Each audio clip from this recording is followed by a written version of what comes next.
उत्तराखंड की हसीन वादियाँ, ठंडी हवाएं और बादलों से ढकी पहाड़ियाँ, लेकिन इन पहाड़ियों के बीच एक ऐसी जगह है जहाँ जाने से आज भी लोग डरते हैं। नाम है परी टिब्बा।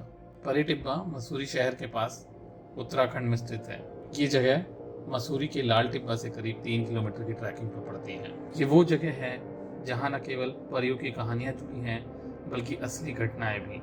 आज की वीडियो में हम जानेंगे ये जगह सच में हॉन्टेड है या सिर्फ एक लोक कथा। परी टिब्बा का मतलब है फेरी हिल यानी परियों की पहाड़ी। स्थानीय मान्यताओं के अनुसार ये जगह कभी अलौकिक शक्तियों और रहस्यमयी प्राणियों का मिलन स्थल मानी जाती थी। लोग कहते हैं ये वो जगह थी जहाँ मनुष्य का जाना वर्जित था। यहाँ केवल परियां, आत्माएं या दूसरी दुनिया की शक्तियाँ ये एकत्रित होती थी। समय के साथ परियों की कहानियाँ धुंधली पड़ गईं और इस पवित्र जगह को एक डरावने रहस्य में बदलते देर नहीं लगी। अब यह परियों का घर नहीं बल्कि भूतों और बिजलियों का अड्डा बन चुकी थी। परी टिब्बा एक ऐसी पहाड़ी है जहाँ पर बिजली सबसे ज्यादा गिरती है, बार बार एक ही पेड़ पर एक ही जगह पर।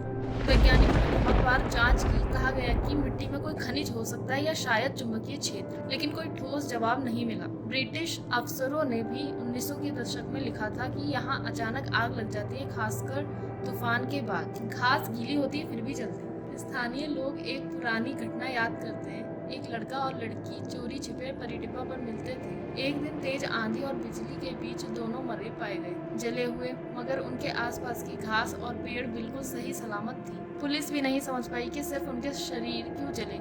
उसके बाद वहाँ जो भी प्रेमी जोड़े पाए गए या तो गायब हो गए या बेहोश, या फिर उनके शरीर पर बिजली के निशान जैसे जलन के निशान पाए गए। आज भी जो लोग ट्रैकिंग के लिए वहाँ जाते हैं वो कहते हैं कि टिब्बा पर पहुँचते ही सन्नाटा गहरा हो जाता है, पक्षी चुप हो जाते हैं, हवा एक अजीब सी फुसफुसाहट की आवाज देती है। एक ट्रैवलर ने लिखा, मैं अकेला ट्रैक कर रहा था, पीछे किसी के कदमों की आवाज आई, मैं रुका, वो भी रुके, पीछे मुड़कर देखा, कोई नहीं था, और तभी ठीक मेरे ऊपर बिजली कड़क उठी। आसमान में नहीं, ऐसा लगा जैसे मेरे सिर के ऊपर से। हाल के वर्षों में कुछ यूट्यूब ब्लॉगर्स और ड्रोन्स के शौकीन लोग परी टिब्बा को एक्सप्लोर करने गए। एक टीम ने रिपोर्ट किया कि जैसे ही उन्होंने परी शब्द बोला, उनके सारे कैमरे बंद हो गए। बैटरी फुल थी, मगर एक ही पल में सारी इलेक्ट्रॉनिक्स फेल हो गई। वो डर के मारे वापस आ गए और दोबारा कभी नहीं गए। स्थानीय बुजुर्ग आज भी कहते हैं, बरसात के मौसम में उधर मत जाना, वो पहाड़ी आसमान को बुलाती है और आसमान जरूर उतरता है। आज तक कोई नहीं समझ पाया कि परी टिब्बा पर इतनी बिजली क्यों गिरती है। शायद अब वहाँ परियां नहीं रहती, लेकिन वो जगह आज भी किसी को छूने नहीं देती। कुछ रहस्य कहानियां नहीं होते, वो चेतावनी होते हैं।